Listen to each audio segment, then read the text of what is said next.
এমনকি মানসিক টেনশন করতে করতে ঘুমাইতে গেলেও তার 1-2 ঘন্টা 3 ঘন্টা 4 ঘন্টার মধ্যে ঘুম আসে না, তখন ডাক্তারের কাছে যায়, ডাক্তার সাহেব ঘুম তো আসে না। ডাক্তার সাহেব ঘুম আসে না, আপনার ঘুমের ওষুধ কিন্তু ডাক্তার সাহেবের কাছে না, কোরআনের কাছে। 1 নাম্বার, একজন মানুষ যখন সারাদিন কোনো কিছু নিয়ে সারাদিন তার মেজরিটি টাইম সে এটা নিয়েই চিন্তা করতে এবং চিন্তার জগতে ভাসতে থাকে, গভীরভাবে ভাবতে থাকে, একটা পর্যায়ে সে এটা ভাবতে ভাবতে ঘুমিয়ে যায়। ঘুমানোর পরেও তার ব্রেন কিন্তু সজাগ, তার ব্রেন ঘুমায় নাই। কারণ কি? সে তার ব্রেনটাকে চিন্তার জগতের মধ্যে এতটাই ব্যস্ত রেখেছিল, সে ঘুমের মধ্যে তার ব্রেনটা এখনো রিল্যাক্স হয় নাই। কারণ ওই ব্রেন, একবার সিম্পল কথা, একটা ইঞ্জিনকে যদি আপনি নির্দিষ্ট টাইম দিল, যিনি উৎপাদক তিনি ক্যাটালগ দিয়ে দিল এই ইঞ্জিনটা এক টানা 12 ঘন্টা চলবে, 12 ঘন্টা পরে তাকে 2 ঘন্টা রেস্ট দিতে হবে।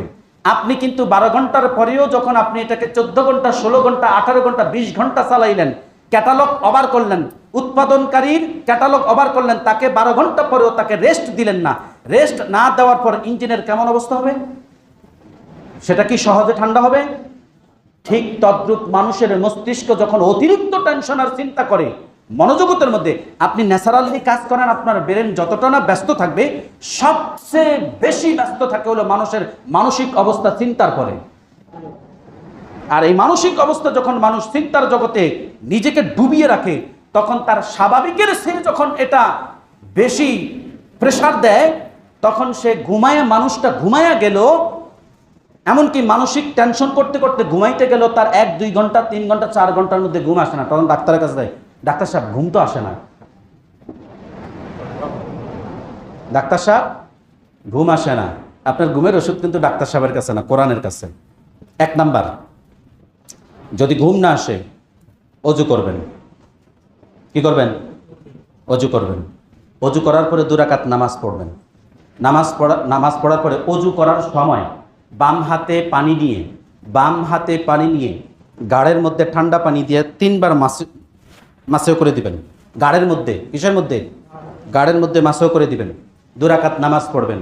নামাজ পড়ার পরে আপনি বিছানায় ডান কাতে শুইবেন, মুহাম্মদ সাল্লাল্লাহু আলাইহি ওয়াসাল্লামের সুন্নত তরিকা ডান কাতে শুইবেন। শোয়ার পর আপনার ব্রেনের চিন্তার জগৎটাকে আপনি ঢুকিয়ে দিবেন জিকিরের মধ্যে। আপনার চিন্তার জগৎ হলো আপনি আজকে সারাদিন কি করছেন, এটা নিয়ে যখন চিন্তার জগৎ, ওখান থেকে আপনি আপনার অন্তরটাকে, মস্তিষ্কটাকে ড্রাইভার করে নিয়ে আসবেন জিকিরের মধ্যে। লা ইলাহা ইল্লাল্লাহ, লা ইলাহা ইল্লাল্লাহ, লা ইলাহা ইল্লাল্লাহ, লা ইলাহা ইল্লাল্লাহ। এরপর যদি আস্তাগফিরুল্লাহ, আস্তাগফিরুল্লাহ, আস্তাগফিরুল্লাহ, আস্তাগফিরুল্লাহ, আস্তাগফিরুল্লাহ, ঘুম না আসা পর্যন্ত এই জিকিরগুলো, সুবহানাল্লাহ, আলহামদুলিল্লাহ, আল্লাহু আকবার, এই জিকিরগুলো করতে থাকবেন, ইস্তেগফার করতে থাকবেন। কখন যে আপনি ঘুমিয়ে যাবেন আপনি নিজেই জানেন না। আমি মানুষ, আমি এর বাহিরে না। আমার জীবদ্দশাও কখনো কোনো ফ্যামিলিগত কারণে মানসিক অশান্তি আসছিল, 24 ঘন্টার মধ্যে আমি মাত্র 1 ঘন্টা ঘুমিয়েছি। ওয়ানুনাজ্জিলু মিনাল কুরআন মা হুয়া শিফাউ ওয়া রাহমাতুল লিল মুমিনিন। আসেনি এখানে? মা হুয়া শিফাউ ওয়া রাহমাতুল লিল মুমিনিন, বুঝালেন কথা? মোমেনদের জন্য কোরআনের মধ্যেই রয়েছে রহমত আর শেফা। শেফা পানি রোগ ব্যাধির মুক্তি। তাহলে আমি যদি আল্লাহর প্রতি বিশ্বাসী হই, মুহাম্মদ সাল্লাল্লাহু আলাইহি ওয়াসাল্লামের প্রতি বিশ্বাসী হই, তাহলে এই 2 কথায় আমি মোমেন। আর মোমেনের জন্য আল্লাহ বলছেন কোরআনে রয়েছে রহমত এবং শেফা। নিশ্চয়ই আমি যেই বিষয় নিয়ে চিন্তা করছি, এই চিন্তার খোরাক, চিন্তার ঔষধ আমার কোরআনের মধ্যেই রয়েছে এবং রহমত রয়েছে। যেহেতু আল্লাহ বলছেন এটাই সত্য, অতএব আমার চিন্তা জগৎ যেটা বলছে এটা মিথ্যা, অতএব আমাকে সত্যের পথ অনুসন্ধান করতে হবে। এই আয়াতের তাফসির যেদিন পড়েছি আল্লাহ পাকের পক্ষ থেকে, সেদিন থেকে দুনিয়ার সব মানসিক অশান্তি সেদিন থেকে বিলীন হয়ে গেছে। এর জন্য জিকির করবেন। যদি কোরআনের কোনো সূরা তেলাওয়াত থাকে তেলাওয়াত করবেন, জিকির করবেন, আপনি ঘুমিয়ে যাবেন। এইভাবে আপনি 1 দিন 2 দিন 3 দিন করতে থাকেন, আপনার ঘুম এসে যাবে মেডিসিন ছাড়াই।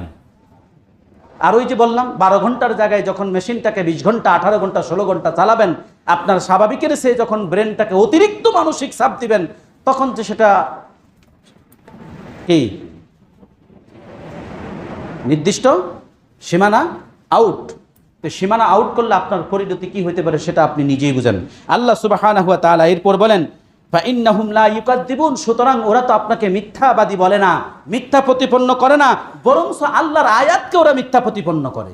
আপনার উপরে যেটা নাজিল হয়েছে এটাকে তারা অস্বীকার করে এবং এটাকে মিথ্যা প্রতিপন্ন করে। ওরা মূলত আপনাকে মিথ্যা প্রতিপন্ন করে না। যেমন আবু জেহেল কুসাইকে কি বলেছিলেন যে মুহাম্মদ কখনোই মিথ্যা কথা বলেননি, তারাও স্বীকৃতি দিচ্ছে মুহাম্মদ কখনোই মিথ্যা বলেনি, অতএব তুমি যে মিথ্যা এইটাও তারা বলছে না, বরং তোমার উপর যেটা নাজিল হয়েছে এটা মিথ্যা।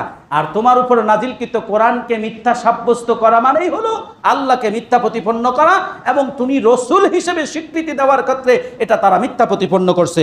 আল্লাহ বলেন ওয়ালাকিন্নাজ যালিমিনা বিআয়াতিল্লাহি ইয়াজহাদুন, অতএব এই পাপিষ্ঠ জালিমরা আল্লাহর আয়াতসমূহকে অস্বীকার ও অমান্য করে। আমরা কি করি? আমরা তো নামাজ পড়তে আসছি, আমরা কি এই আল্লাহর আয়াতকে অমান্য অস্বীকার করি? করি। যেটা সুদের আয়াত আছে সেটাকে অস্বীকার করি, যেটা ঘুষের আয়াত আছে সেটাকে অস্বীকার করি, কোরবানির যে আয়াত আছে আল্লাহর নামে কোরবানি করি নিজের নামে সেটাকে অস্বীকার করি, বোনের হক দিয়ে দেওয়ার জন্য তাকিদ দিয়েছে, স্ত্রীর দেনমোহর দিয়ে দেওয়ার জন্য জোর তাকিদ দিয়েছে, এবং আমার প্রাপ্য পাওনা আমাকে দিয়ে দেওয়ার জন্য আল্লাহ আপনাকে সূরা বাকারার 282 নম্বর আয়াতের দিকে লেনাদেনার ব্যাপারে বলেছেন, আপনি সেটা দিচ্ছেন না।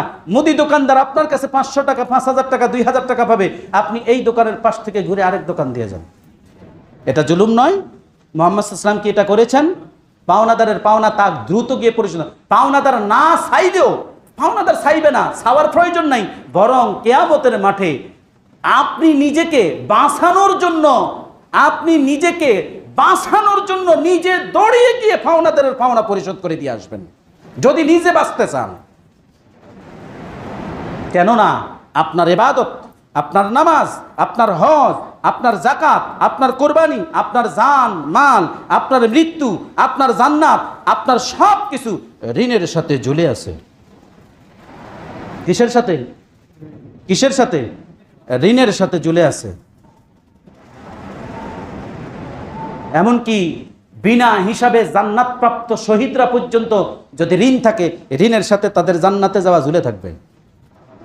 ঋণ এত বড় ভয়ানক, অতএব যার ঋণ আছে পরিশোধের ব্যবস্থা করুন, নাই ব্যবস্থা সাহায্য চান আল্লাহর কাছে, দোয়া করুন আল্লাহর কাছে।